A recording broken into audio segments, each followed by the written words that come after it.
In this demonstration, we're going to look at the different forms of the select statement. And we're going to select from a database that contains this table, an employee table with these fields. Now, as a developer, understanding the structure of the database is necessary to a degree. Obviously, we need to know where the data is, that is, what tables contain the data that we're interested in. And we're interested in the common data fields or the keys that link those tables together. But otherwise, the lower level details of the database are not our concern. Those are the concerns of the DBA. This table employee contains information about the employees of some fictitious company. The business entity ID represents a unique identifier within the database for the employees, the national ID number, the login ID, job titles, birthdays, marital status, and all of the other pertinent information about an employee of a company is listed within this table. So let's look at some code. In the setup of this demonstration, we're going to use the same database connection code that we had previously used. In a subsequent video, we're going to demonstrate how to do this better. But for now, until we cover the necessary material, we're going to continue to use this external PHP file that contains the database connection code. Also, to show the performance impact of the different queries that we're going to be executing against the database server, we've created a timer class. And this timer class is pretty straightforward. It is a singleton class. And again, this is material that will be covered in a subsequent video.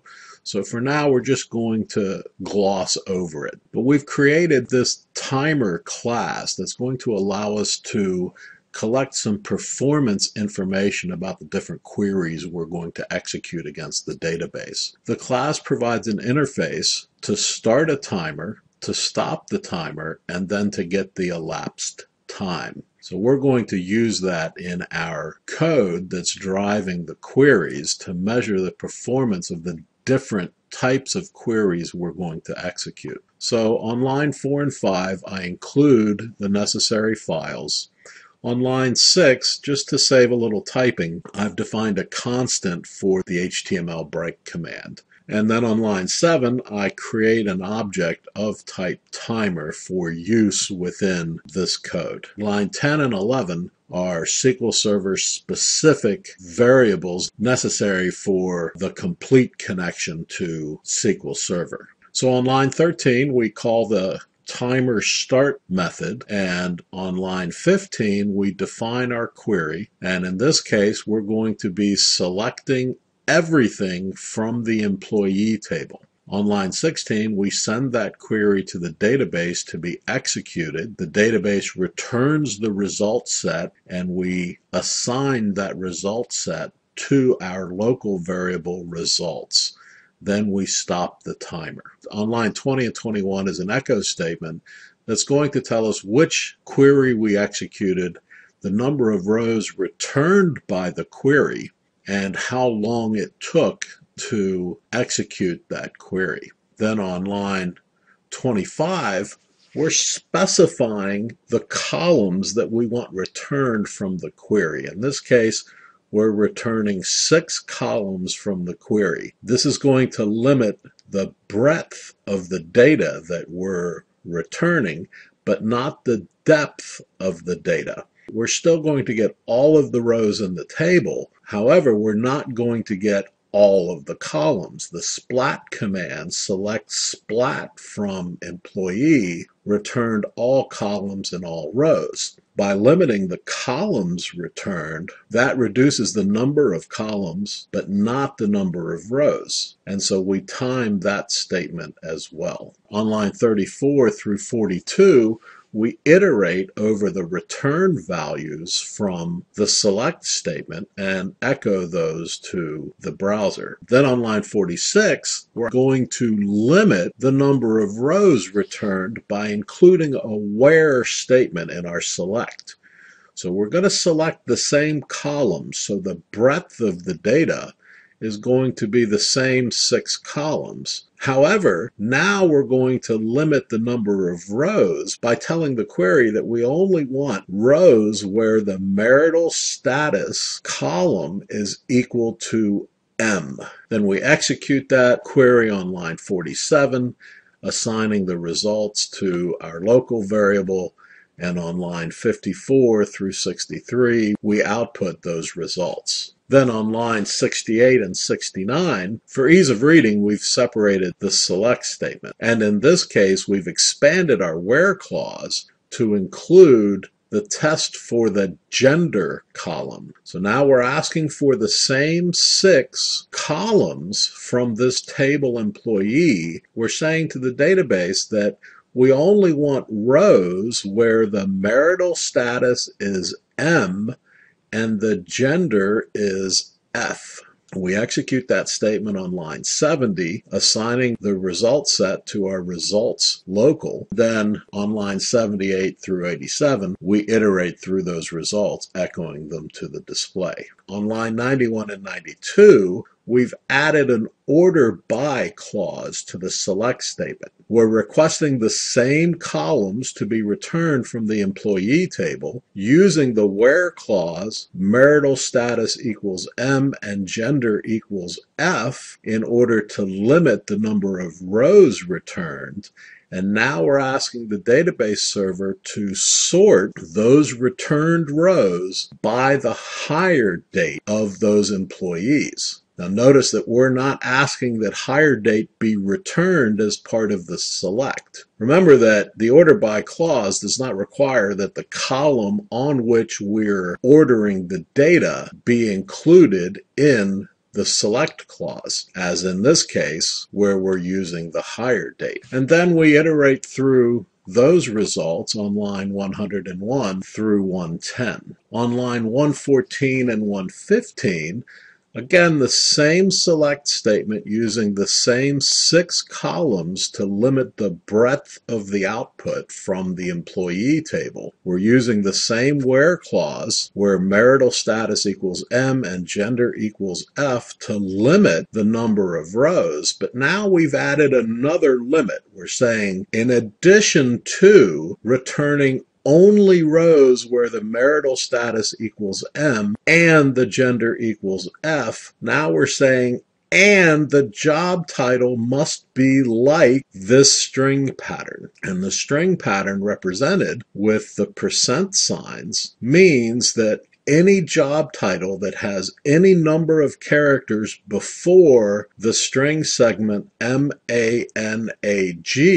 followed by any number of characters after the G should be included in the result set. And we're going to order that result set by the hire date. This demonstrates the use of the like command and a pattern matching string that the database server is going to use to find the rows that we're interested in the employee table. Then we loop through that result set and display it on the screen. Let's see how these statements run. Our first statement on line 15 is a select everything from the employee table. In our execution, in requesting all data from the human resources table, we were returned 290 records. 290 is the total content of the employee table.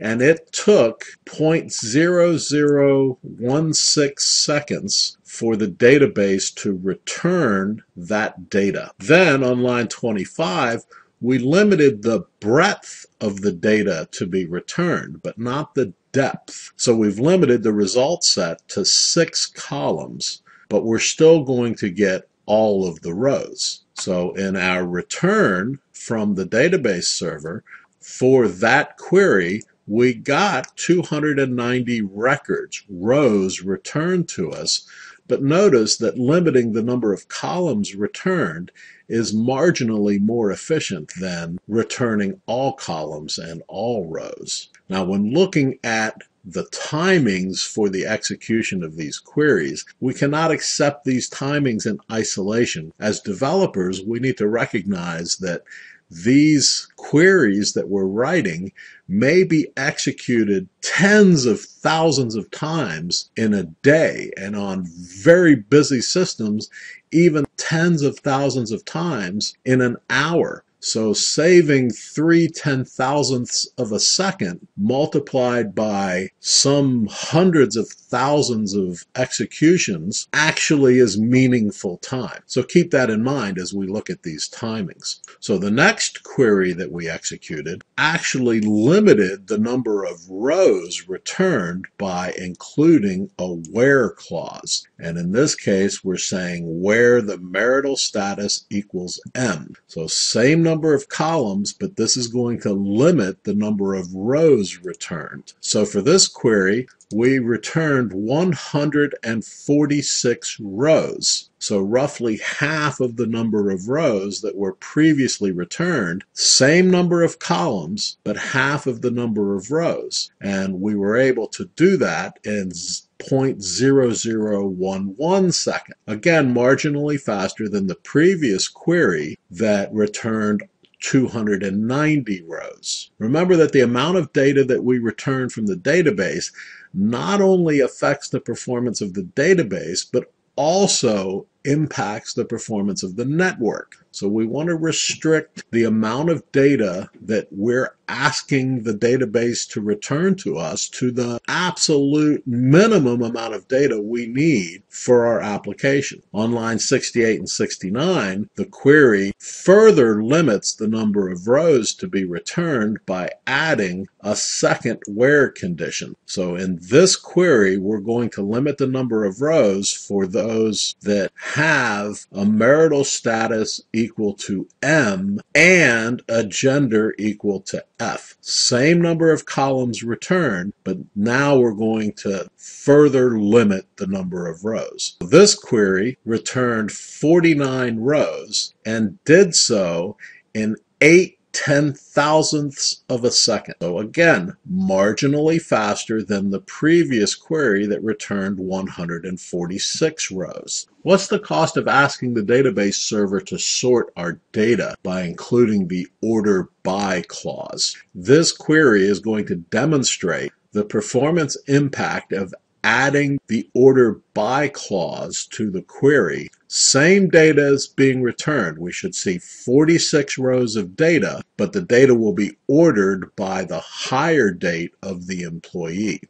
Again, notice that the order by clause contains a column that is not contained in the select list. The performance impact of adding the order by clause was minimal, but there was a performance impact. Same number of rows returned, same number of columns returned as the previous query that executed in 8/10,000ths of a second. Our next query uses the like operator to compare the job title with a wildcard string that can include any number of characters before the M and any number of characters after the G, and we are still ordering this data by hire date. In this query, adding the extra where clause condition, job title like, and the wildcard string returned 2 rows of data and did so in 9/10,000ths of a second.